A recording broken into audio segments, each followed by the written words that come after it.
Hola a todos, bienvenidos a Left, una vida exaltando a Dios. El día de hoy estaremos continuando con nuestra serie Falsas Enseñanzas y hemos estado viendo cómo se origina, cuál es el impacto de ella, o bien que es una amenaza real para nuestras vidas.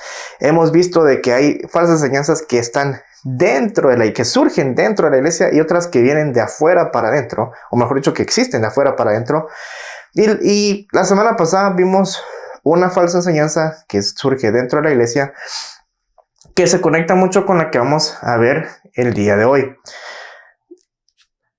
Más aún, a pesar de que se conectan y que pues un poco se complementan entre sí, diría yo, cuando uno ya las mira de una manera pues individual, realmente es algo totalmente aparte y separado. Entonces, para poder empezar el día de hoy, ¿por qué no hacemos una breve oración para que el Señor sea quien hable a nuestros corazones y que nosotros podamos realmente recibir de esta palabra y que tenga su fruto, pueda haber fruto de su palabra en nuestro corazón? Padre eterno que estás en el cielo, te doy gracias, Señor, por la oportunidad que tú nos das de poder escuchar una vez más tu palabra, Padre eterno, de poder recibir esta enseñanza que tú has, Padre eterno, proveído, que sean tus palabras las que sean habladas en esta oportunidad, Dios Todopoderoso. Yo te pido, Señor, de que en esta serie de falsas enseñanzas nosotros hemos estado recibiendo de tu verdad y podemos entender, Padre, que a veces recibir la verdad puede ser un poco chocante y a veces nos podemos poner un poco renuentes a aceptarla. Yo te pido, Dios Todopoderoso, Espíritu Santo, que tú obres en nuestro corazón, que tú ablandes nuestro corazón para poder entenderla, para poder aceptarla, para poder recibirla, porque ciertamente, Dios, es tu verdad, es tu palabra por la cual nosotros estamos hablando y ella es la fuente de toda verdad absoluta en esta vida. Yo te pido, Padre eterno, que quites toda distracción, que nos podamos enfocar plenamente y totalmente en lo que tú quieres hablar en esta oportunidad y que nosotros podamos poderla poner en práctica también. En el santo nombre de tu Hijo Jesús te lo pido. Amén y amén. Bueno, entonces hoy estaremos hablando acerca del movimiento o bien la enseñanza de la hiperfe o bien palabra de fe. ¿Y qué es esto de la hiperfe o palabra de fe? Yo creo que tal vez si hemos estado pues en la iglesia por un tiempo, hemos visto que hay iglesias o comunidades donde se escucha mucho la frase decláralo, decrétalo, reclámalo. Todo esto así como háblalo, ¿verdad? Son palabras muy comunes que nosotros escuchamos dentro de la comunidad cristiana. Y estas palabras son, ahí sí que cuando nosotros escuchamos a alguien decir decláralo, decrétalo, reclámalo o cualquier otro tipo de esas palabras, tengamos por seguro que esta persona está siendo enseñada o bien su enseñanza está basada en el movimiento de palabra de fe o de la hiperfe. Ahora bien, esta enseñanza, pues como lo había mencionado, va muy de la mano con el evangelio de la prosperidad. Van prácticamente de la mano, pero hay un momento en donde se separan y cada quien, pues digamos que toma su propio rumbo o su propio origen, su propia base. Y así como el evangelio de la prosperidad, esta enseñanza de la palabra de fe o la hiperfe, pues es una enseñanza mal fundamentada, ¿sí? Es una enseñanza muy mala acerca de lo que es la fe, porque esa es, digamos, el objetivo central de esto, es la fe. Pero es una fe totalmente mal fundamentada, mal entendida y mal explicada. Entonces, la fe en este caso pues está adulterada, incluso a veces llega a cruzar la ignorancia, la superstición, el misticismo y se considera incluso a la fe como si fuera un tipo superpoder, ¿sí? A ese nivel llega esta enseñanza con respecto a la fe. Pero antes, y yo creo que antes de empezar, por ejemplo, a ver de dónde proviene, cómo surge y todas estas cuestiones, es bastante importante realizar, o mejor dicho, perdón, no realizar, notar que en la Biblia nosotros no vamos a encontrar en ningún lado declarar, proclamar, reclamar y todas esas cuestiones. No vamos a ver a alguien venir a decir de lo declaro, lo decreto, lo reclamo o cualquier cosa por el estilo. Entonces, si en la Biblia no está, ¿por qué hoy en día se hace? ¿Por qué hoy en día se habla? ¿Sí? Entonces, ¿qué es la hiperfe? O mejor dicho, ¿de dónde surge este movimiento de la hiperfe o de la palabra de fe? Para hacerlo más fácil, no estar diciendo las dos, vamos a hablarlo hiperfe, ¿sí? ¿De dónde surge la hiperfe? Entonces, el movimiento de la hiperfe surgió del movimiento pentecostal a finales del siglo XX.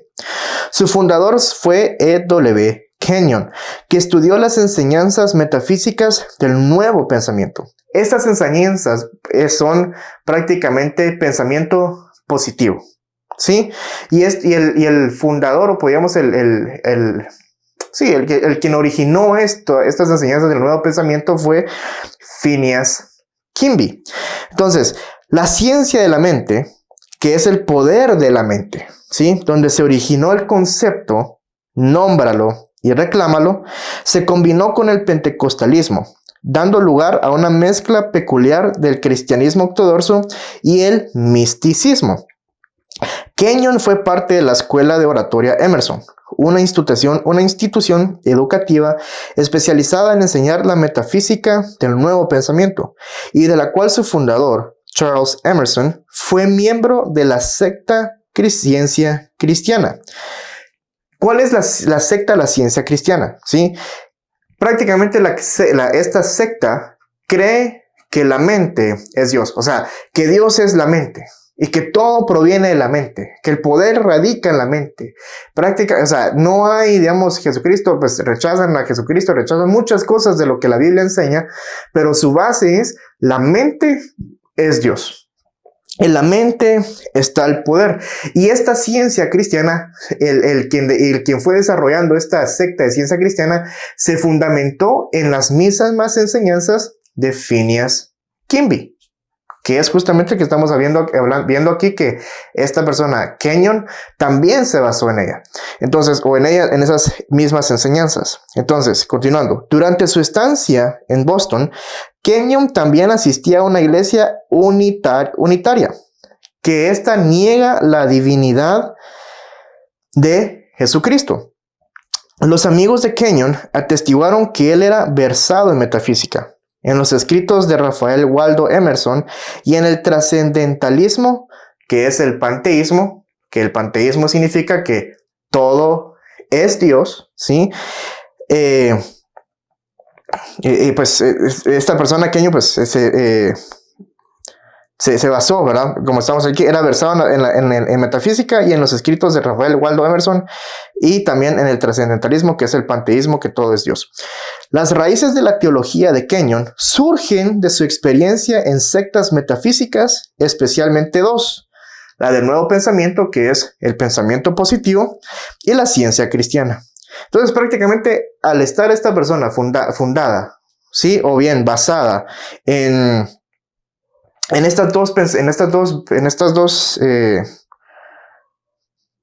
teologías, o bien en estos dos pensamientos, dice que en estas dos enseñanzas del nuevo pensamiento de la ciencia cristiana, todo se está radicando a que el poder es en la mente, ¿sí? Y no solamente es la mente, sino que la mente tiene que estar pensando de manera positiva. Entonces, esta persona está diciendo que la mente es el que tiene el poder. Entonces, la teología que genera esta persona, Kenyon, es, en una forma resumida, el poder está en la mente y en los pensamientos positivos. Entonces, Kenyon mismo confesó públicamente que la metafísica y las enseñanzas de la ciencia cristiana influenciaron su teología. Su evangelio era de las enseñanzas de la metafísica del nuevo pensamiento, el cual, como su nombre lo dice, es una filosofía que enseña que todo lo que sucede al ser humano tiene su base en lo que piensa y confiesa, y así propone un nuevo pensamiento. Kenneth Hagin fue un promotor importante de la misma. Y aunque Kenneth Hagin era un ministro carismático pentecostal, sus enseñanzas fueron copiadas de las de Kenyon, quien, queriendo añadir poder a la fe cristiana de su tiempo, introdujo a su fe cristiana doctrinas falsas derivadas de enseñanzas de la secta cristiana y del movimiento de nuevo pensamiento a los cuales estuvo expuesto. Entonces, esta persona Kenyon, pues él empezó a esta teología, ¿sí? Con respecto al nuevo pensamiento, fundada en el nuevo pensamiento y en la ciencia cristiana, pero no llegó a ser tan popular, ¿sí? O sea, no llegó a tener un gran alcance hasta que vino esta persona, Kenneth Hagin, que fue un gran promotor de ella. Entonces, él vino y fue promotor de esta enseñanza de Kenyon, que si nosotros, así como hemos visto, estaba ya de por sí mal hecha, o mal fundamentada, o mal basada. Hagin, pues como decía aquí, con el fin de agregar de más poder a la fe, ¿sí? O tal vez, no creo, no sé exactamente qué era lo que él buscaba, pero lo único que hizo fue promover una falsa enseñanza, que ahí es donde hoy en día se conoce esto de la hiperfe. Y aquí, por ejemplo, nadie que estudie la historia de la Iglesia de Cristo desde su origen hasta el surgimiento de la falsa doctrina de la hiperfe podrá hallar en los 1950 años previo a la popularización de este movimiento rastro alguno de sus enseñanzas en la Iglesia de Cristo. O sea, nunca había existido. Como lo hablamos ahorita, en la Biblia no está, ¿sí? Y antes de los 50 tampoco nadie enseñaba esto, hasta que vino Hagin y lo volvió grandemente popular, ¿sí? Y lo que hizo ahí, pues, o lo que sucedió ahí es de que fue como, poder de la mente, pero lo unifico con Dios. Porque si Dios es bueno, entonces yo tengo que hablar cosas buenas. Yo tengo que exponer cosas buenas, ¿va? Entonces, ahí es donde viene y se introduce a la iglesia. O sea, no hay rastro histórico, ¿sí? Alguno de esta creencia entre los grandes hombres de Dios dentro de los siglos del cristianismo en la historia de la iglesia antes de Kenyon y Hagin. Por lo tanto, es seguro de concluir que este movimiento no es bíblico ni cristiano.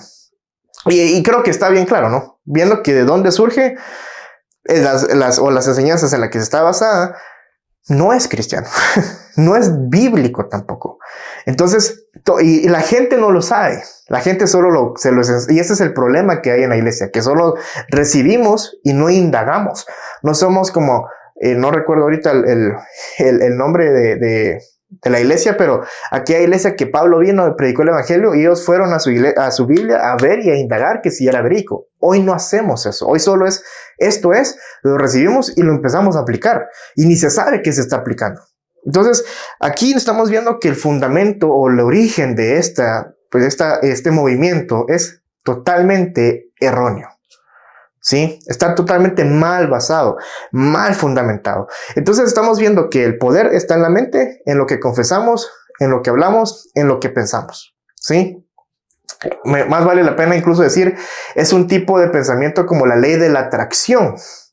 Si yo vengo y confieso, por ejemplo, recuerdo yo haber visto un video hace poco de alguien que decía, miren, yo cuando no tengo dinero, lo que yo empiezo a decir es dinero, y pues ahí me caerá dinero. Eso es la ley de la atracción, ¿verdad? Qué fácil sería realmente yo decir, pues no tengo dinero, ya tengo dinero. Eso sería fabuloso, creo yo, para muchas personas, ¿verdad? Pero no ese es el caso. Y por esa línea es donde va esta enseñanza de la hiperfe, ¿verdad? Es una tipo ley de la atracción, porque en una ley de la atracción uno no va a desear cosas malas para sí mismo, sino siempre cosas positivas, cosas que beneficien a uno mismo. Entonces, ya sabemos de dónde surge, ya sabemos por dónde va la cosa, pero ¿cuál es su creencia? ¿Sí? ¿Qué es lo que verdaderamente se cree? O sea, como estamos hablando acá, mucha gente solo recibe la enseñanza y ni sabe dónde proviene, ni sabe por qué es lo que es. ¿Sí? Entonces, ¿cuál es la creencia o sobre dónde se empezó a fundamentar o a basar esta creencia de la hiperfe? Dice, la enseñanza fundamental del movimiento de fe y por la cual adquiere su nombre es la creencia de que la fe es una fuerza o una ley universal inquebrantable que Dios estableció, tal como la ley de la gravedad, y que se ejercita para obtener beneficios o bendiciones a través de lo que se declara con nuestras palabras. Los proponentes creen que pueden usar sus palabras para manipular la fuerza de fe, por lo que en realidad crean lo que ellos creen de las promesas divinas. Las leyes que supuestamente rigen la fuerza de fe afirman que operan independientemente de lo que es la voluntad soberana de Dios. Dios está sujeto a las leyes de la fe según sus creencias. Según este movimiento, Dios no es soberano y necesita permiso para actuar. ¿Sí? O sea, y aquí es donde, por ejemplo, esta parte donde dice que la voluntad soberana de Dios o que Dios está sujeto a las leyes de la fe según sus creencias. O sea, es prácticamente como si tú tienes fe, si tú declaras, si tú proclamas, si tú reclamas y todo lo que sea, Dios va a actuar. Entonces estamos diciendo que Dios no es soberano, sino que Dios está sometido a lo que nosotros hagamos con esto que es la fe, con esta fuerza de fe, ¿verdad? O sea, entonces es la fe lo que mueve a Dios. ¿Sí? Si yo vengo con fe y digo, va a haber, y declaro algo, entonces Dios lo va a tener que hacer. Porque esa fuerza de fe mueve a Dios. Si esto es así, realmente Dios no es soberano. Entonces, no es soberano, sino que Dios es más mi siervo. Dios solo está esperando que yo use la fe para que Él haga algo. Es como que yo le diga, es como que use mi autoridad sobre un empleado para poder hacer que éste haga algo. Por ejemplo, que mira, anda a traerme anda a tal lado a recogerme tales cosas, ¿va? ¿Por qué lo voy a hacer? Porque tengo la autoridad. Entonces, cuando yo con esta autoridad ejerzo una petición, la otra persona no tiene nada más que obedecer y hacer. ¿Sí? Porque si no me obedece, eso no es aceptable. Y ahí es donde surge, pues, creo que todos habrán escuchado la famosa frase de Christine de Clario, que está en el álbum, la verdad ustedes lo pueden escuchar, donde está orando por Julio Melgar y ella dice, no aceptaremos un no por respuesta. Está orando por la salud de Julio Melgar, pero ella dice, no aceptaremos un no como respuesta. O sea, le está diciendo prácticamente a Dios, lo haces porque tengo fe. ¿Va? Vos no sos soberano. Vos haces lo que yo digo porque la fe te va a mover. ¿Va? Entonces, ahí es donde este ejemplo, ¿no? Como que la fe es mi autoridad para con Dios, para que Dios se mueva, para que Dios haga las cosas. Y eso no es así, mis estimados. Desde ahí ya vamos terriblemente mal. Si nosotros queremos, o sea, si lo vemos de ese aspecto donde decimos Dios no es soberano, incluso con nosotros mismos, qué terrible situación estaríamos si Dios no fuera soberano. Realmente, ¿por qué estamos siguiendo a Dios entonces? Si se guía por lo que nosotros hablamos, por esta fuerza de fe. Esta ley se activa al declarar positivamente lo que se desea obtener, creyéndolo como ya obtenido debido a que ha sido declarado con fe. Esta fe es una fórmula para manipular leyes espirituales que gobiernan el universo y de las cuales puede cualquier persona hacer uso para su propio beneficio. Para este movimiento, la fe es más que un asunto de lo que decimos o declaramos, en lugar de ser un asunto de en quién creemos o confiamos. Aunque la mayoría de los cristianos engañados que lo practican lo basan en la fe en Jesucristo, declarando cosas que se supone que Dios desea que tengamos, se enseña que debemos hacer siempre confesiones positivas, pues las palabras que pronunciamos alteran o crean nuestra realidad y tiene poder creativo. Lo que se confiesa determina lo que viene a nuestra vida. Miren, y aquí es donde, por ejemplo, nosotros entremos un poquito más al tema. Cuando viene alguien, digamos, y escucha algo que no es de beneficio para ello, ¿cuál es la respuesta que esta persona va a hacer? Lo rechazo. ¿Sí? Lo reprendo. En el nombre de Jesús, lo reprendo. ¿Por qué? Porque no es bueno, porque no es beneficioso para mí. Entonces, lo único que puede venir para mi vida son cosas beneficiosas, son cosas de provecho, son cosas buenas para mí. Todo lo demás que no sea para que yo considere bueno, reprendo, rechazo, no lo recibo. ¿Va? Entonces, incluso nosotros tendremos que ir al Nuevo Testamento y ver a Pablo. O sea, y voy a ponerles un ejemplo que está en la Biblia.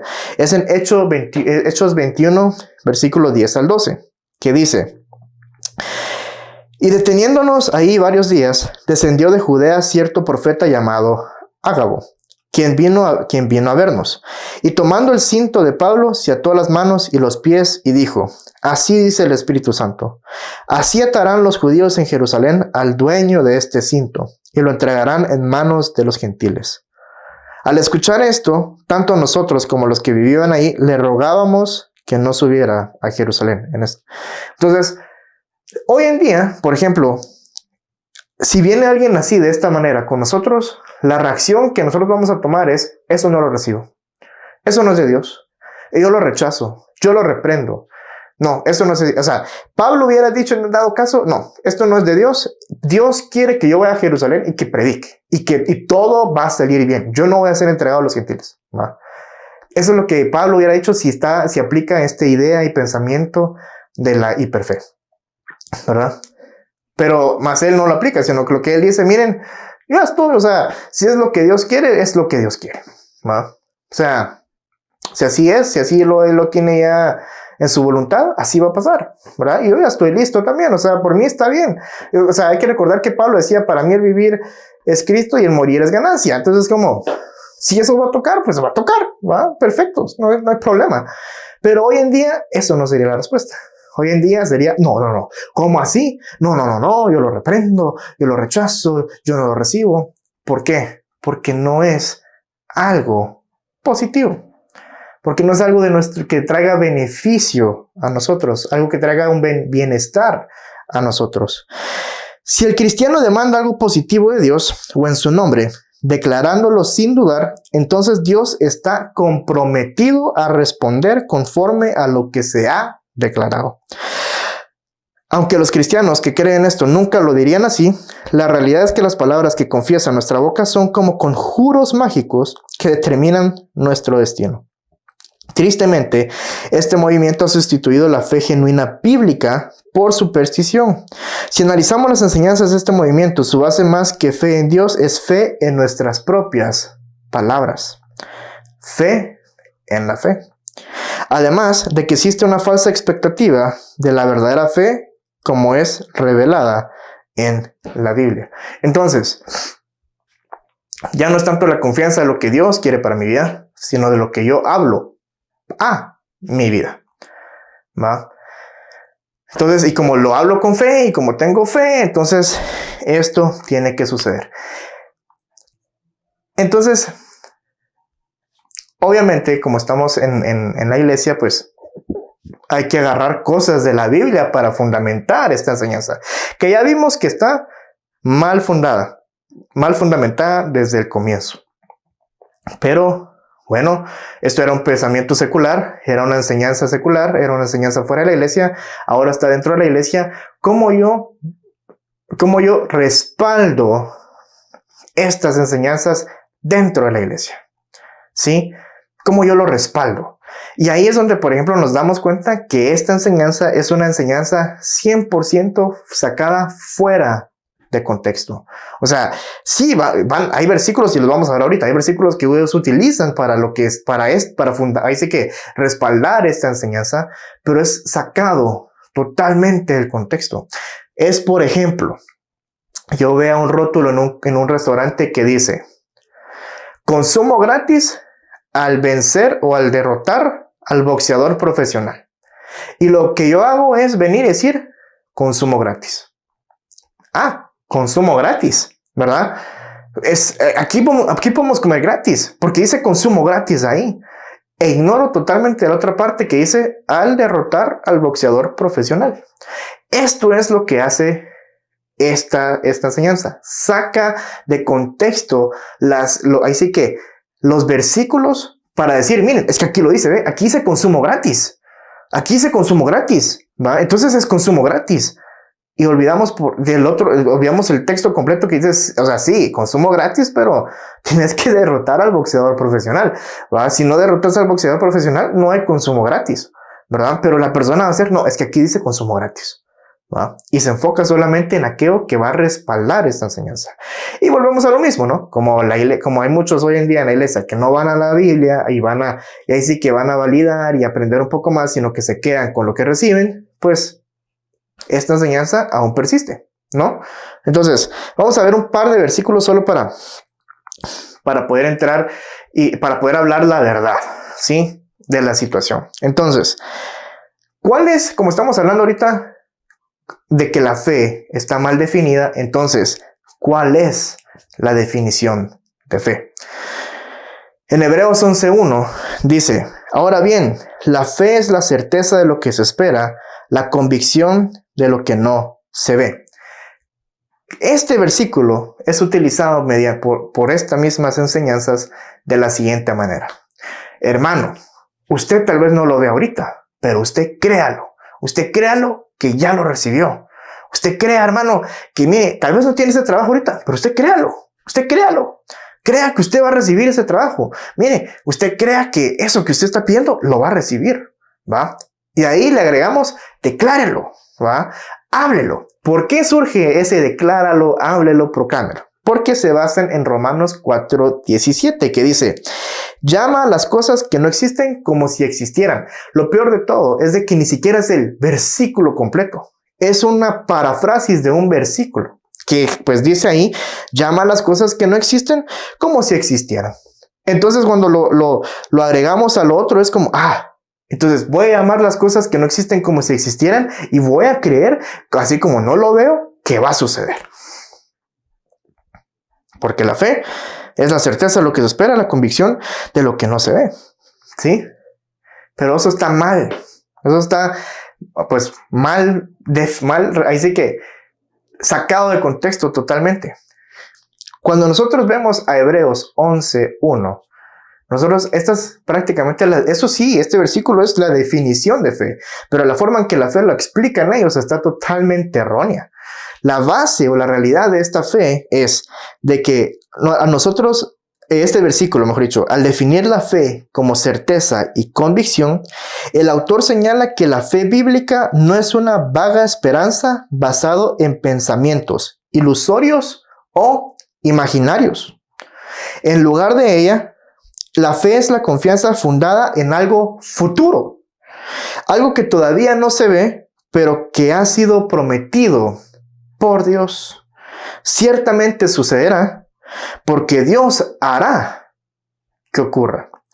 Debido a que la fe es el medio por el cual el creyente se aferra a Cristo y a las bendiciones escatológicas, o sea, a las bendiciones del final, del fin de los tiempos, que Él trae, la seguridad de la futura renovación se concretiza en el aquí y ahora cuando un individuo cree.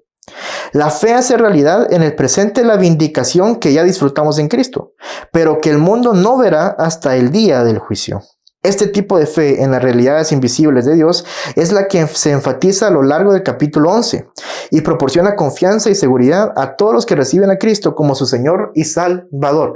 ¿Qué es lo que prometió Cristo Jesús? Vida eterna. ¿Qué es lo que prometió Cristo Jesús? Que Él volvería, que el reino de Dios sería ahí sí que restaurado, sería puesto en toda la creación. Esa es la promesa futura. Y nosotros creemos en esa promesa futura. Y han pasado 2022 años desde ese tiempo, ¿sí? O por lo menos, pues quitámosle tal vez unos 3 años. Y al día de hoy, ¿sí? Nosotros seguimos confiando en esa promesa. No la hemos visto. Hay gente que ha muerto, pero ha creído en esa promesa. O sea, nosotros hay que leer Hebreos 11. ¿sí? Para poderlo entender. Y vamos a ver cómo ahí muchos recibieron promesas que aún así no vieron. Por ejemplo, Abraham recibió la promesa de su tierra y que iban a ser bendecidos sus descendientes y todo esto, y él no lo vio, pero lo creyó, ¿sí? O sea, es cuando Dios promete algo que va a hacer, ¿sí? Ahí es donde existe la fe, de creer de que eso que Dios ha prometido sí es ciertamente verdad. Entonces nuestra fe está puesta en un hecho que hoy en día no vimos ni presenciamos, que es la vida, la muerte y la resurrección de Cristo, pero que sabemos y creemos que esto es verdad y que mediante ese sacrificio de Cristo Jesús, nosotros ahora en el futuro esperamos que Él vuelva, y que nosotros vamos a entrar a su reino y vamos a tener vida eterna con Él, porque eso es lo que prometió Dios. Juan 3:16, ¿verdad? De tal manera amó Dios al mundo que entregó a su Hijo unigénito para que todo aquel que en Él crea no se pierda, sino tenga vida eterna. La promesa, vida eterna. Quien crea en Él, ¿sí? Y ahí, pues obviamente, entonces, esta es la promesa de Dios. Miren, ustedes creen en Cristo Jesús, en que murió, resucitó, y ahora son ustedes perdonados y por perdón de sus pecados, para tener un acceso, ahí sí que, para ser justificados, para ser santificados, y todas estas cuestiones. Si ustedes lo creen, la promesa es esta, que al fin, cuando venga el tiempo, ustedes tendrán vida eterna. ¿No? Ustedes ahí sí que vivirán y reinarán que reinaremos con Jesucristo por la eternidad. Esa es la promesa. Entonces ahí, esa es la fe, o ahí en eso está puesta la fe del cristiano. Esa es la fe bíblica. Nosotros no estamos confiando en que, voy a aceptar a Cristo y yo voy a ser millonario. O sea, hay que enseñar lo que Cristo enseñó, hay que ver lo que Cristo enseñó, hay que ver lo que Cristo decía, que él hizo, y el Hijo del Hombre no tiene dónde poner cabeza, ¿va? Hagan tesoros no en el cielo, no en la tierra, sino en el cielo, ¿verdad? No se afanen por todas las cosas aquí, sino primeramente buscar el reino de Dios y todo vendrá por añadidura. O sea, todo esto es como, ¿me entienden? Entonces, en la fe verdadera del cristiano está puesta en que la promesa de Dios es de que nosotros tendremos vida eterna y estaremos con Él por la eternidad.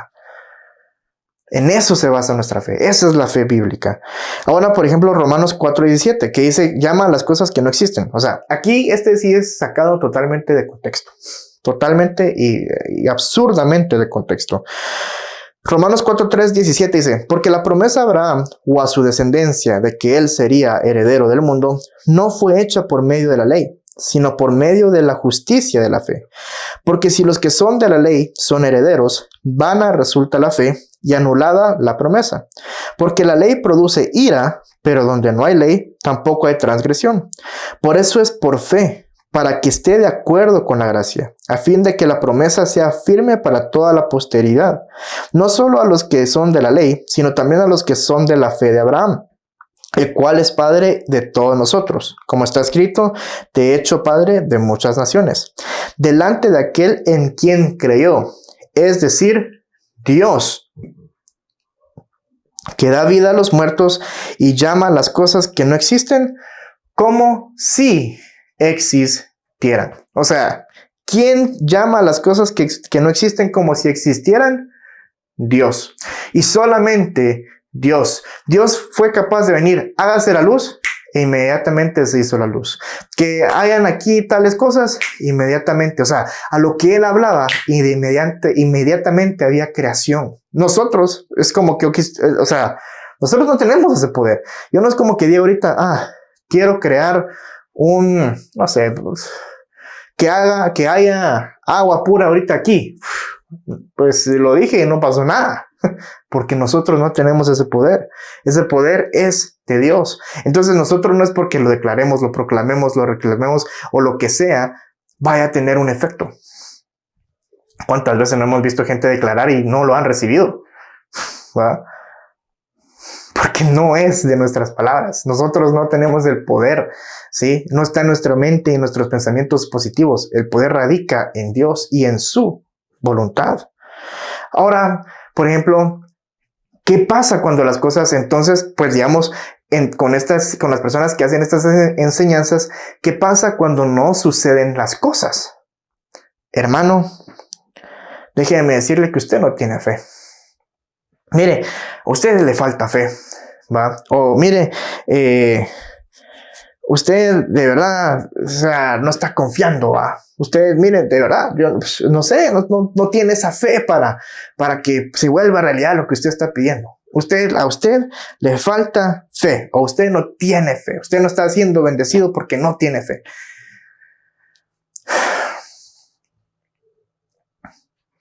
Esa es la solución.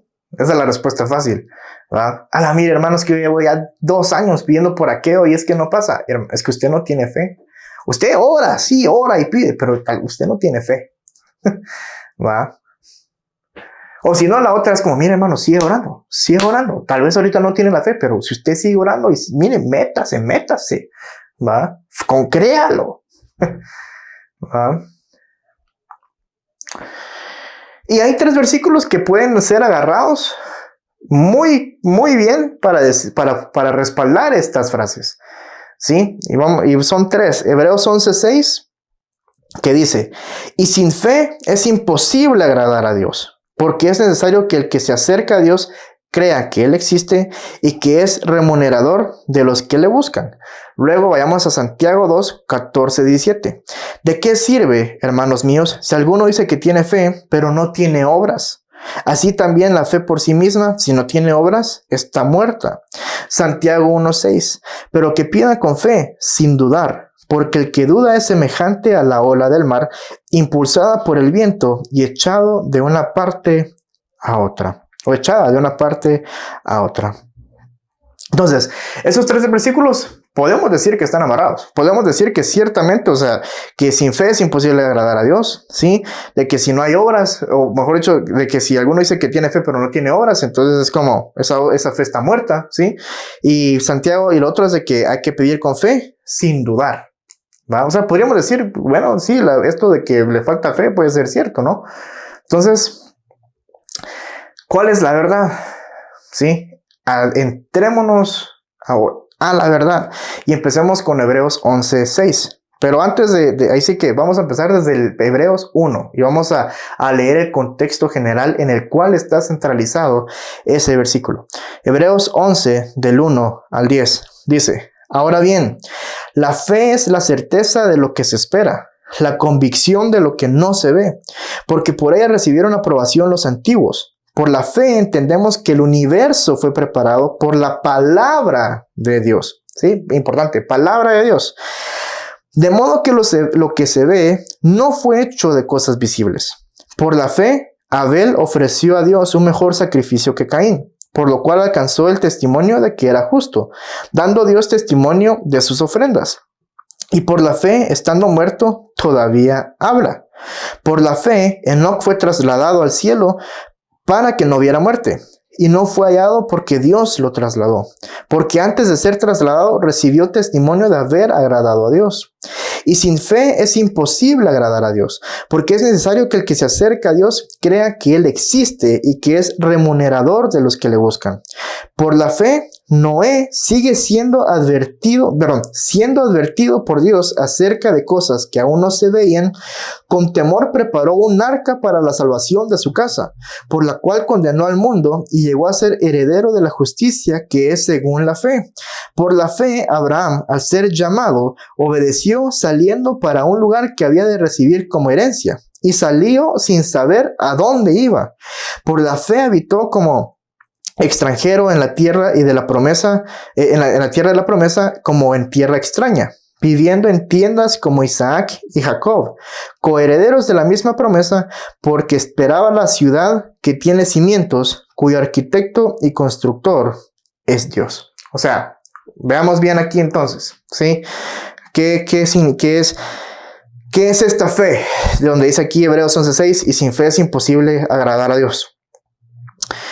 La fe es la confianza en la fiabilidad de Dios. Es la convicción de lo que Dios dice es verdad, ¿sí? Y de lo que Él promete se cumplirá. Pero obviamente para nosotros poder creer esto, como dice aquí, es necesario antes creer que Él existe.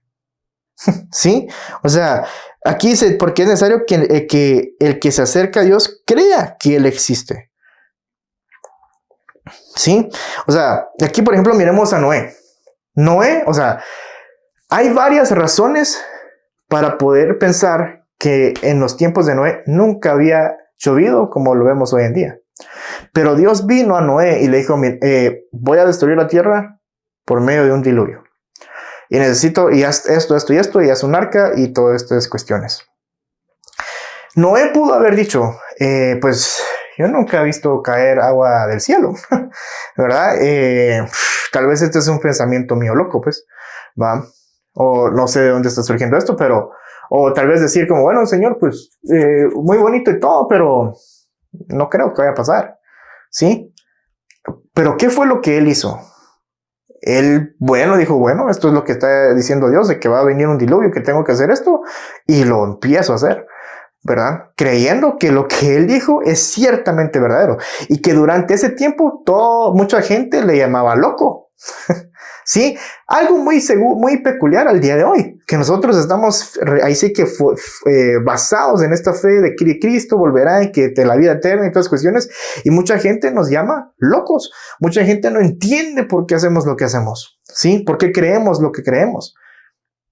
Igual era con Noé, pero él creyó de que lo que Dios había dicho del diluvio, eso iba a ser, y ciertamente así fue, ¿verdad? Entonces ahí fue su fe agradable a Dios, ¿sí?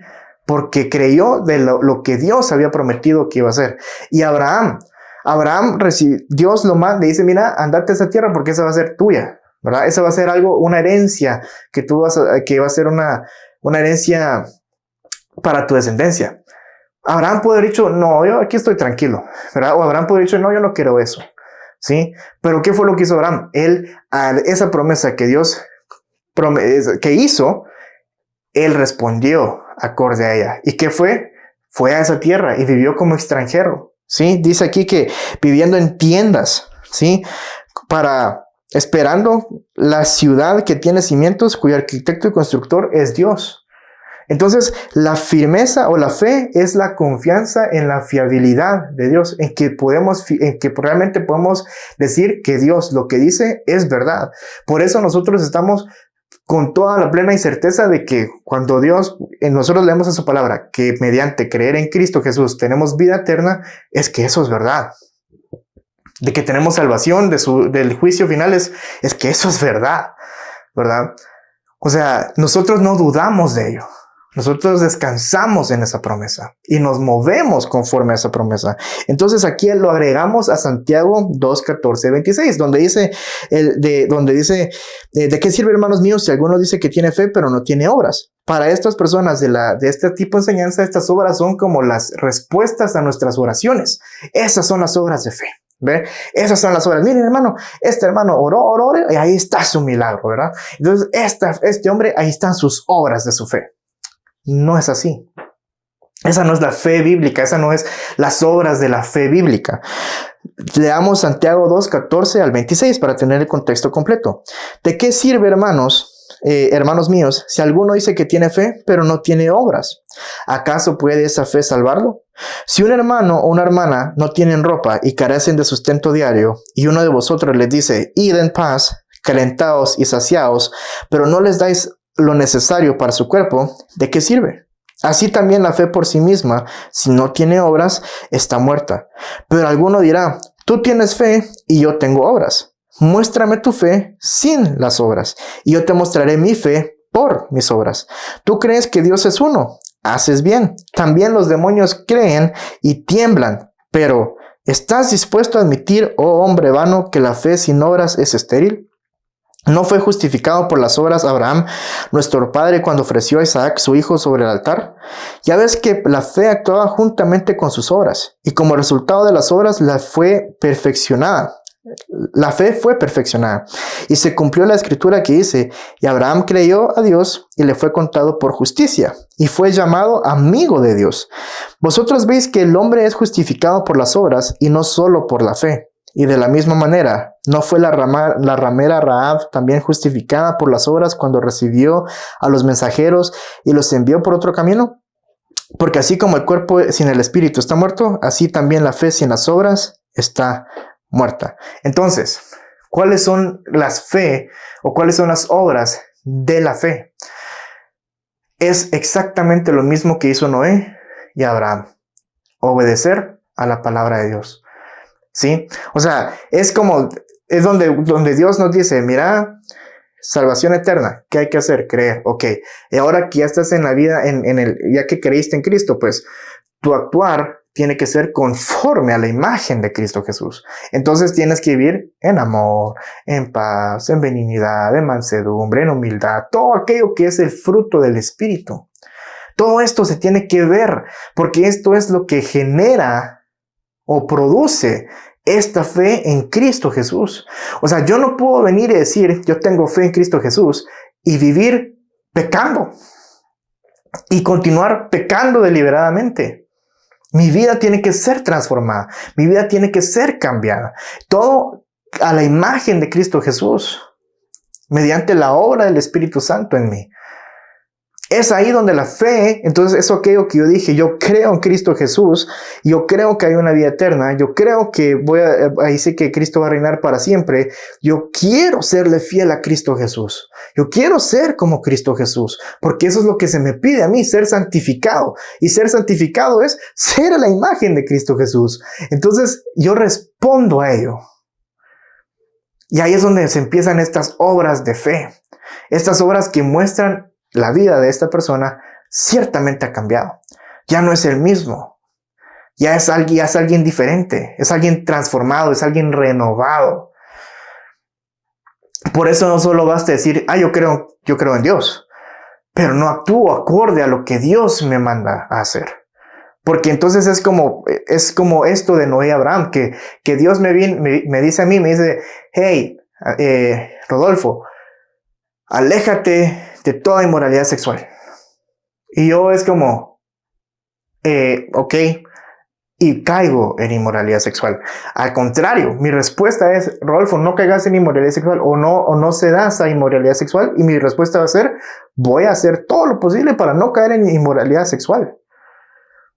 Para no caer en fornicación, para no caer en adulterio, para no caer en tantas cosas.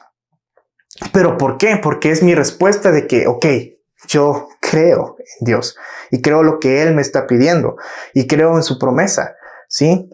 Entonces, en este caso, pues obviamente Él nos pide, cree en mi hijo, cree en que yo envié a mi hijo a morir por tus pecados, para que seas justificado, para salvación. Y mi respuesta es sí, yo creo en ello, y ahí viene el proceso de la santificación.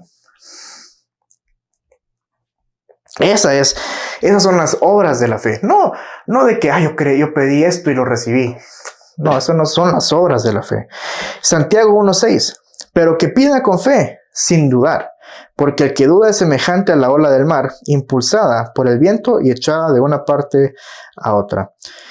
Lucas, y este lo voy a juntar con otros versículos para darle un poco más contexto. Lucas 17:1-6. Y Jesús dijo a sus discípulos, es inevitable que vengan tropiezos, pero ay de aquel por quien vienen. Mejor le sería si se le colgara una piedra de molino al cuello y fuera arrojado al mar, que hacer tropezar a uno de estos pequeños. Tened cuidado, si tu hermano peca, repréndelo, y si se arrepiente, perdónalo. Y si peca contra ti 7 veces al día, y vuelve a ti 7 veces, diciendo me arrepiento, perdónalo. Y los apóstoles dijeron al Señor, aumentanos la fe. Entonces el Señor dijo, si tuvieras fe como un grano de mostaza, dirías a este sicomoro, desarráigate y plántate en el mar, y os obedecería. Marcos 9:21-24. Jesús preguntó al Padre, ¿cuánto tiempo hace que le sucede esto? Y él respondió, desde su niñez, y muchas veces lo ha echado en el fuego y también en el agua para destruirlo. Aquí está hablando de su hijo está endemoniado, solo para una idea aquí. Pero si tú puedes hacer algo, ten misericordia de nosotros y ayúdanos. Jesús le dijo, ¿cómo? Si tú puedes. Todas las cosas son posibles para el que cree. Al instante, el padre del muchacho gritó y dijo, creo, ayúdame en mi incredulidad. Entonces, vamos a ver estos tres, ¿sí? ¿Y por qué incluye estos otros dos? Porque son versículos que se usan, pero que también, pues en esto de la hiperfe, pero también porque es necesario para complementar y dar una idea bastante completa, ¿sí? Lucas 17:1-6. O sea, aquí estamos viendo que los discípulos le dicen al Señor, aumentanos la fe, ¿sí?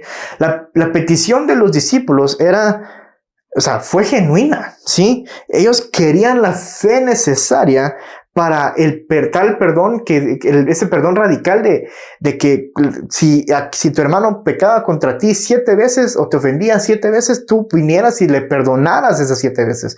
Porque tenemos que saber que perdonar no es fácil. Es difícil y es complicado. Entonces Dios le dice, Señor, aumentanos la fe para que nosotros podamos ser capaces de perdonarle todas las veces que nos ofende a nuestro hermano.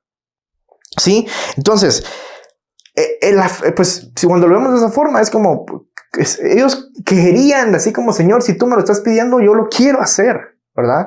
Pero no me considero capaz de hacerlo. ¿Sí? No considero que yo soy capaz de hacerlo. Entonces aumenta mi fe para que yo sea capaz de hacerlo. Entonces, lo que están pidiendo ellos es ahí sí que honorable, si le queremos ver así. Es algo bueno. Jesús no se refirió directamente a su inquietud. Jesús no les dijo como nombre, miren, esto no significa así, sino que no les contesta de forma directa. Porque la cantidad de fe, ¿sí?, no es tan importante como su propósito y autenticidad. No se trata de la cantidad, sino de su propósito y su autenticidad. En otras palabras, ¿hacia dónde va enfocada tu fe? ¿Sí? O sea, los discípulos evidentemente no carecen de fe. ¿Sí? Ellos no carecen de fe, sino que simplemente su fe no es eficaz, su fe no está firme, ¿sí? O sea, no es cantidad de fe o no es cuestión de cantidad de fe, es el objeto de la fe, un Dios grande y poderoso. Entonces aquí era como, miren, o sea, en otras formas era como, mis estimados, el problema no es si ustedes no tienen la fe para perdonar, ¿sí? No se trata de que dan una gran fe, una hiperfe y cosas como estas. No. Se trata de que ustedes enfoquen su fe en Dios y que Dios ciertamente hará la obra en ustedes para que ustedes sean capaces de poder perdonar a sus hermanos cuantas veces estos les ofendan a ustedes. ¿Sí? No se trata de que, o sea, solo es venir y confiar en Dios. Sí, es confiar. Es confiar en Dios de que Él hará la obra. Y es como, Señor, yo quiero poder ser capaz de perdonar a las personas y confiar de que Él va a hacer la obra en cada uno de nosotros. ¿Sí? Eso es lo que Jesús está diciendo. No se trata de que aumentame la fe, no. Enfoquen su fe en donde tiene que ser enfocada. En un Dios poderoso y grande. Y luego Marcos 9, 21, 24. O sea, al igual con el padre del muchacho, o sea, él confiesa que tiene algo de fe. ¿Sí? O sea, él viene y dice como en este versículo dice, no lo perdí. Dice, y muchas veces lo ha echado, dice, pero si tú puedes hacer algo, ten misericordia de nosotros y ayúdanos. O sea, él está diciendo, creo que tal vez tú puedes hacerlo. Creo que tal vez tú tienes el poder para hacerlo. ¿Sí? Pero Jesús le contesta, ¿cómo es así que tú crees que tal vez pueda yo hacerlo? ¿Sí? ¿Cómo puedes tú, cómo así que si yo tal vez lo pueda hacer? Todas las cosas son posibles para el que cree. Entonces el padre del muchacho grita y dijo, creo, ayúdame en mi incredulidad. Él no está viniendo aquí y pidiendo un aumento de fe. Él lo que está pidiendo aquí es firmeza de su fe. Él está diciendo como, Señor, yo creo que tú puedes. Ayúdame en mi incredulidad, ayúdame en mi debilidad, ayúdame con esta fe que no está firme en ti. Porque cuando la fe está firme, entonces aquí es donde viene Santiago 1:6. pidan con fe. Una firme confianza en Dios, basada en su carácter y sus promesas según se revelan en la Escritura, no dudando entre si confío en Él, en el mundo o en mis capacidades. Y ese es el gran detalle, ¿sí? De que realmente seamos honestos. Fe es creer, ¿sí? Fe es confiar, ¿sí? Confiar en que lo que Dios ha dicho es verdadero y que Dios tiene el poder y que Dios es soberano y que Dios todo esto lo puede hacer. Díganme ustedes cómo sería una fe o cómo en la lógica aumento yo mi fe. ¿Cómo confío yo más en alguien? No se puede aumentar fe. Es ¿confías o no confías? ¿Sí? ¿Crees o no crees? ¿La tierra es cuadrada? No creo eso. Ok, entonces no crees. ¿Crees en que Cristo resucitó y murió? Sí, creo en eso. Entonces sí crees. Sí, o sea, es la firmeza. Es la firmeza de tu fe. No es así como yo super creo. No es imposible. No, eso no existe. No existe algo así como yo voy a llevar mi fe a ser superior a la de los demás. No puedo. Lo que sí puedo hacer es mi firmeza en Dios. ¿Qué tan fundamentado estoy yo sobre esa roca que es Cristo Jesús? ¿Qué tan firme estoy yo en eso de poder decir, no importa si es un mal momento o un buen momento, yo sé que Dios está conmigo? Porque muchas veces vamos a caer en esa situación de que, ¿será que Dios va a responder mi oración? ¿Será que tal vez, mejor tal vez voy con aquel persona a ver qué hace? O tal vez mejor lo hago yo. Ahí es donde nosotros pedimos dudando, porque no tenemos nuestra fe firme en Dios. No descansamos firmemente en la soberanía y en la gloria de Dios, sino que estamos aquí, por allá, hoy sí creo, mañana no creo, mañana ya estoy en ansiedad, mañana ya estoy en temor otra vez porque no veo respuesta, sino que, como dijo Pablo, pues yo puedo vivir en riqueza, así como puedo vivir en pobreza porque todo lo puedo en Cristo que me fortalece. O sea, Pablo era como yo sé que Cristo me va a sostener, ¿sí? En riqueza, en pobreza, en clase media, en lo que sea. Pero yo sé que Cristo me va a sostener, que Cristo me va a fortalecer, que Cristo me va a ayudar a sobrepasar toda circunstancia. Eso es tener firmeza de fe. Pero ¿qué escuchamos hoy en día en las iglesias? ¿Qué es lo que nos venden las iglesias? Lleva tu nivel de fe a otro nivel, ¿verdad? Aumenta tu fe a una fe sobrenatural. Aumenta tu fe. Entonces, lo que se vende es un aumento de fe. Y la gente entonces dice que pues no se les enseña, tu fe tiene que estar firme, ¿sí? Sino que se les enseña como, mira, tu fe aumenta cuando tú haces esto, ¿verdad? El club de las 5 de la mañana, despiértate a las 5 y llora, ¿verdad? Ahí vas a aumentar tu fe. Realmente eso no es. Y eso es lo que se vende.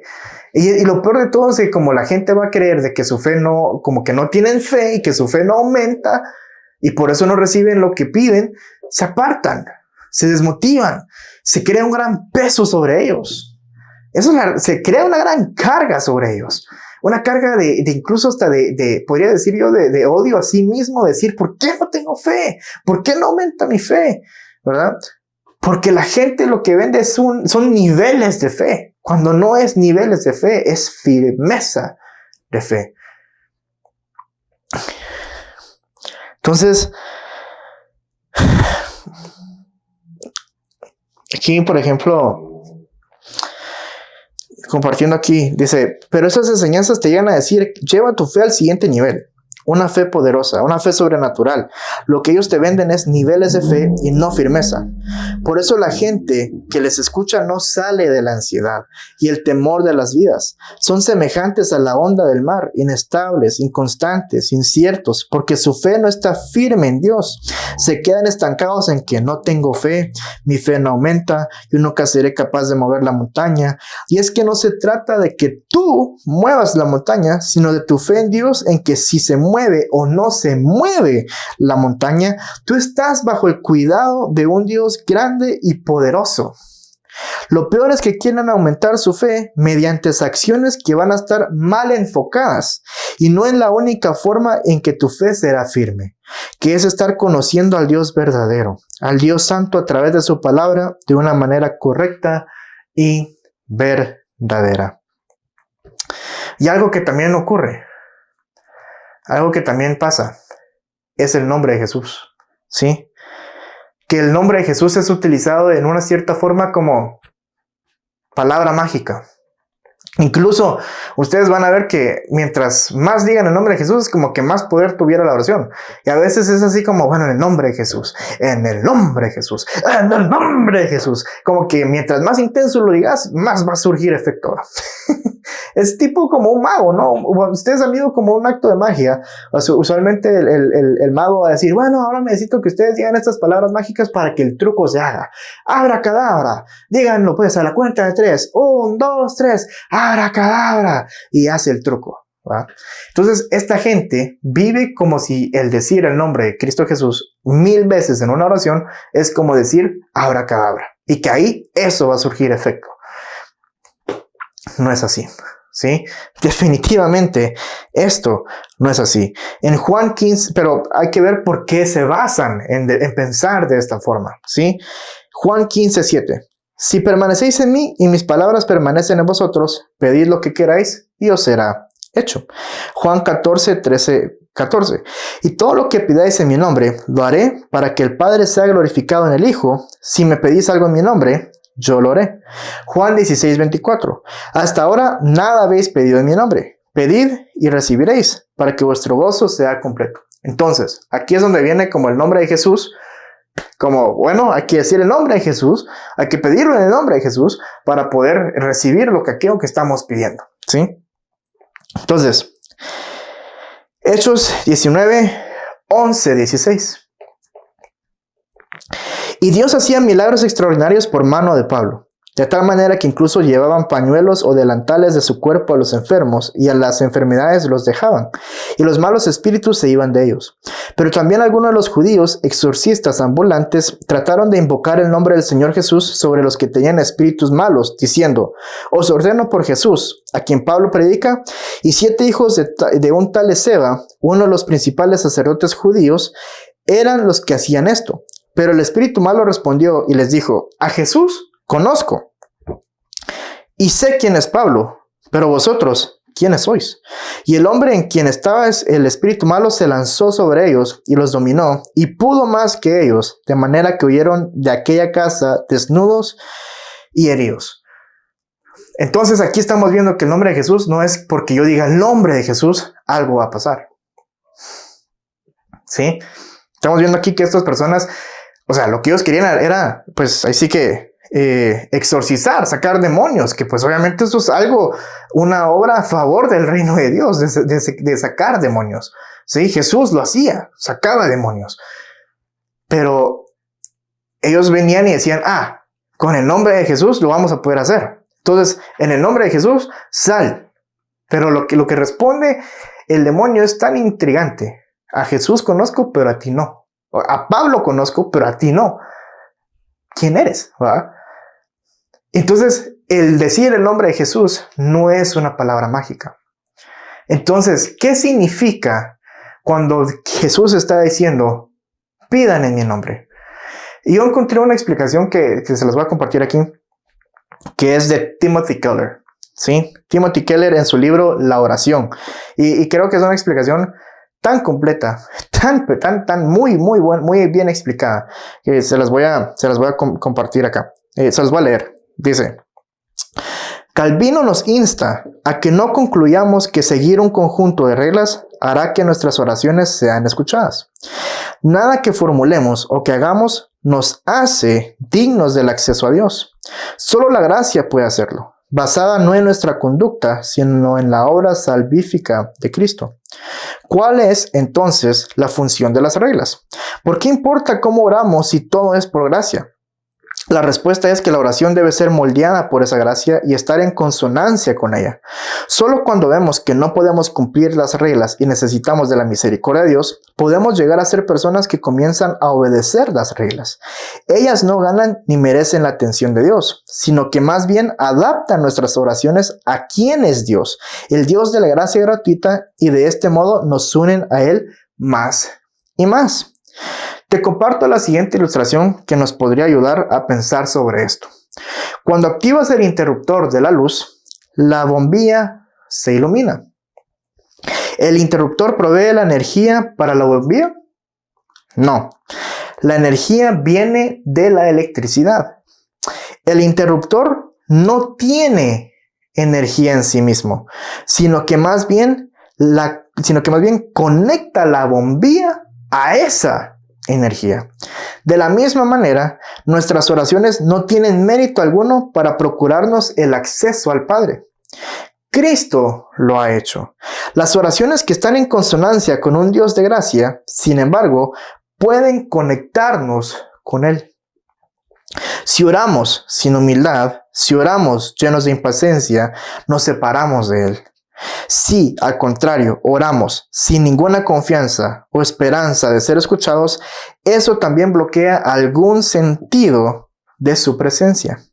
Ambos errores son considerados un fracaso para orar en el nombre de Jesús, para acercarse a Dios sobre la base de la misericordia inmerecida. Calvino lo afirma en un pasaje que ha marcado durante siglos el curso de la comprensión cristiana sobre la oración. Dice, pues tan pronto se nos representa la terrible majestad de Dios, no podemos por menos de aterrarnos, y el conocimiento de nuestra propia indignidad nos rechaza muy lejos, hasta que Jesucristo nos sale al camino para cambiar el trono de gloria aterradora en trono de gracia. Hasta ahora, dice Jesucristo, nada habéis pedido en mi nombre. Pedid y recibiréis. Como dice Pablo, todas las promesas de Dios son en Él, sí, y en el amén. Es decir, que en Cristo son firmes, ciertas y perfectas. Orar en el nombre de Jesús, pues, no es una fórmula mágica. No debemos pensar que solo si enunciamos literalmente las palabras en el nombre de Jesús, nuestras oraciones serán escuchadas. Como hemos visto, Dios puede oír y contestar las oraciones de todas las personas, incluso las de aquellos que no oran con fe en Jesús. Dios a menudo escucha y contesta el clamor del oprimido, incluso cuando ora a un Dios falso. Sostiene Calvino, al señalar pasajes en la Biblia que enseñan esto, Y si es así, porque Él es un Dios misericordioso. Entonces, en el nombre de Jesús no es un conjuro mágico. Orar en el nombre de Jesús significa acercarse a Dios en oración conscientemente, confiando en Cristo para nuestra salvación y aceptación, y no apoyándonos en nuestra propia credibilidad o trayectoria. Es, en esencia, volver a fundamentar nuestra relación con Dios en la obra salvífica de Jesús una y otra vez.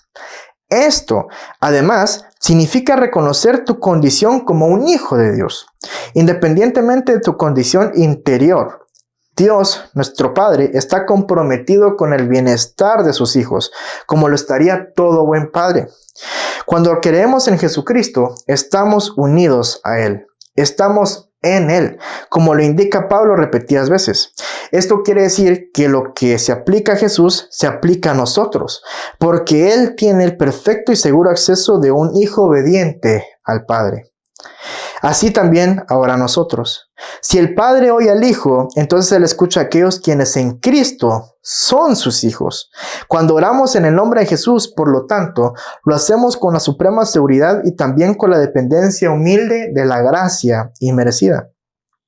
El predicador estadounidense R.A. Torrey cuenta que un día estaba sobre la plataforma preparándose para hablar. Le entregaron una nota sin firma. Era una petición para que abordara en su sermón el problema de la oración no contestada. Y la nota decía: estimado Torrey, me siento perplejo.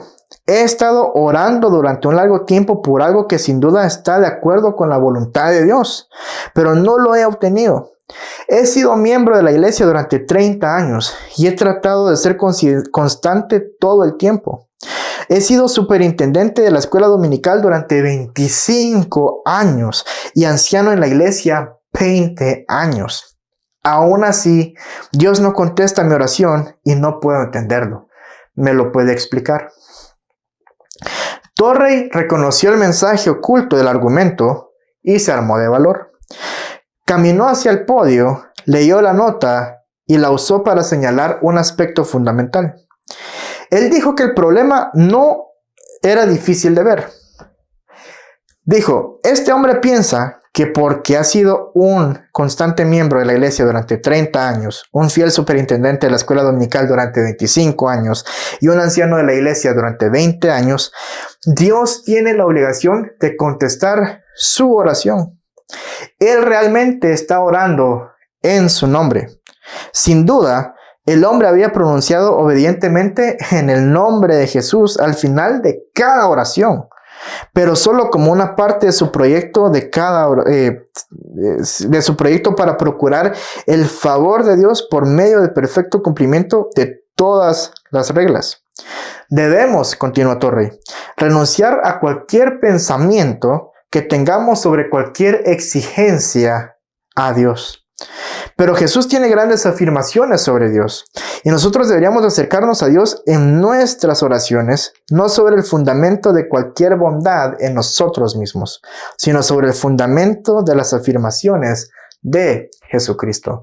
En otras palabras, como estamos viendo aquí, orar en el nombre de Jesús no es esa palabra mágica para que activar esa fuerza de fe y que las cosas sucedan. Podemos decir el nombre de Jesús 100 veces en la misma oración y eso no implica nada. Orar en el nombre de Jesús es aceptar, es recibir ese acceso que nosotros nos es otorgado mediante Cristo. Y que nosotros podemos entonces acercarnos libremente al trono de la gracia a presentar nuestra petición. ¿Sí? Porque Cristo nos dio ese acceso. Entonces es como... creo que lo leí en un libro, que es como nosotros vamos a ir lo leí, si no mal recuerdo el ejemplo era así, nosotros vamos a ir al trono del rey, y cuando estamos en el trono del rey, nosotros en una cierta forma es como que digamos, vengo en el nombre de Jesús, y entonces se nos abre la puerta para entrar delante del rey. Entonces, eso es el nombre de Jesús. No es el orar en el nombre de Jesús, no es así como, lo dijo en el nombre de Jesús, entonces lo tengo que hacer. No es una palabra mágica, ¿sí? Y mucha gente cree que es así. Por eso ustedes, como le he dicho muchas veces, van a ver en una oración que van a mencionar el nombre de Jesús como 20 veces. Y a veces hasta cada vez más intensa que la anterior. Como si cada vez, mientras más intenso sea, más poder tiene. Eso no es así. El orar en el nombre de Jesús es tener ese acceso, ¿sí? Es entrar al trono de la gracia y orar y pedirle a Dios y sentir y saber de que Dios está ahí y saber de que Dios está escuchando nuestras oraciones, porque nosotros tenemos ese acceso mediante la obra de Cristo Jesús. Si nosotros, pues, como lo dije al principio, hoy en día vemos mucho de esta enseñanza. Vemos bastante acerca de esta enseñanza. Vemos mucha gente declarar, proclamar y no saben de dónde viene. Viene de unas enseñanzas que no son ciertamente bíblicas, que no son para nada bíblicas. Vienen con una enseñanza que está sacada totalmente de contexto, que lo que te quieren vender es un nivel de fe y no firmeza. Y eso es lo peor, no tener firmeza, porque cuando alguien no tiene firmeza, se le puede predicar el mismo mensaje de que Dios está contigo 1,000,000 de veces y nunca lo va a entender, porque él no está enfocado en firmeza, sino que él está enfocado en aumentar fe, porque él está esperando de que si él aumenta su fe, él va a recibir lo que pide, y no en la firmeza de que no importa si recibo o no, o si recibo o no, yo sé que Dios está presente y que Dios me guarda y me cuida, y aún así, todo bueno o malo, todo es para mi bien, y que al final del día hay una promesa que Él hizo, que es vida eterna, y que reinaremos y estaremos con Él por la eternidad. Y que mientras nosotros estemos aquí, Él cuida de nosotros, pero busquémosle a Él primero. Y Él va a dar todo aquello por añadidura. Él nos dice ahí, no se preocupen de lo que van a comer, de lo que van a vestir. Yo les proveeré, yo les cuidaré. Pero nosotros tenemos que entonces venir y estar firmes como Pablo. Esa frase de Pablo, en la pobreza, en la riqueza, todo lo puedo en Cristo que me fortalece. No importa en qué circunstancia de la vida o en qué situación de la vida estemos, es tener la firmeza de que Dios, cualquier necesidad que tengamos, Él la va a suplir de una forma u otra. Tal vez de una forma que tal vez no sea la que nosotros querramos, pero lo va a hacer. Y otras veces que tal vez sí va a ser como nosotros lo esperamos. Pero todo esto va a recaer en su voluntad. Nosotros, porque tengamos fe o queramos decir que tenemos fe, no por eso Dios va a actuar. Porque de verdad, si nosotros creemos eso, que por mediante nuestra fe Dios va a orar, entonces Dios no es soberano. Y si Dios no es soberano, entonces estamos basando nuestra fe en un Dios que no es Dios. ¿Sí? Porque cuando hablamos de Dios, lo que, más allá de muchos de sus atributos, tenemos que entender que algo primordial es su soberanía. ¿Sí? Y si Dios no fuera soberano y se mueve con lo que yo diga, estamos perdidos. Todos estamos perdidos. Y entonces aquí habría que encontrar a ese Dios verdadero. Mas no es ese el caso. Dios es soberano. Y Él actúa conforme a su voluntad. Y gloria a Dios que su voluntad es buena, agradable y perfecta. ¿Por qué no cierras tus ojos ahí donde tú te encuentras? Y si tú has sido una de las personas que han caído, o pues no han caído, pero que creen en esta la enseñanza de la hiperfe, y tal vez esto tú lo recibes y es como, no, esto no es así, no lo recibo, no lo creo. Más allá de eso, indaga más en la palabra. Métete más en la palabra. ¿Sí? Porque ciertamente es en la palabra de Dios donde vamos a encontrar la verdad y la verdad verdadera. Estudiemos la palabra. De verdad, estudiémosla. Ese es el gran problema de la iglesia hoy en día, que no estudia la palabra. Lo que se habla, se recibe y es. Y hay tantas falsas enseñanzas, así como los que vamos a ver más adelante, que existen afuera en el mundo y las que existen en la iglesia. Y si nosotros no vamos a la verdad, que es la palabra de Dios, ahí sí que vamos a ser, como dice la palabra, niños fluctuantes llevados por cualquier doctrina. ¿Sí? Y eso no podemos ser nosotros. Entonces, investiga, lee y permite que la verdad de Dios obre en tu vida. Padre eterno que estás en el cielo, te doy gracias, Señor, por la oportunidad que tú nos das de haber escuchado tu palabra, de haber recibido esta palabra que ciertamente Dios es verdad. Yo te pido, Padre eterno, que si hay personas que se encuentran confrontadas o bien en alguna situación de rechazo con respecto a tu verdad, que tú, Padre eterno, obres en su corazón. Para que tú, Dios, traigas ese espíritu de revelación, para que sus ojos puedan ver la realidad, Padre Santo, que puedan recibir revelación de parte de ti, Padre Eterno, y que puedan tener la sabiduría, la comprensión de tu palabra, Dios Todopoderoso. Te pido, Señor Jesús, de que tú nos des la oportunidad de poder llevarles estas enseñanzas a las personas que están siendo engañadas por falsas doctrinas, Padre Eterno, para que ellos puedan caer en la verdad y vivir ciertamente conforme a tu palabra y en la verdad, y no en doctrinas o enseñanzas que lo que menos son basados es en tu palabra, sino que es algo terrenal, algo mundano.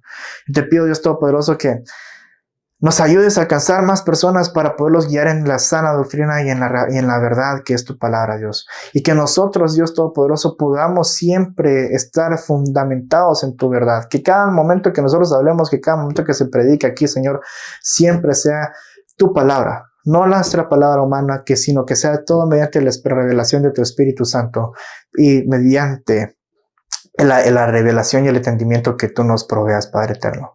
Porque no se trata de nosotros, de nuestros sentimientos, de nuestras emociones, sino se trata de tu verdad y tu palabra, Padre Santo. Y hay momentos en donde tal vez tu verdad nos choque. Yo te pido, Padre Eterno, que tú nos ayudes a entender y aceptar tu verdad, porque tu palabra es la verdad absoluta y no hay otra, Padre eterno. Yo te lo pido, Señor, y te doy gracias, Padre, en el santo nombre de tu Hijo Jesús. Amén y amén.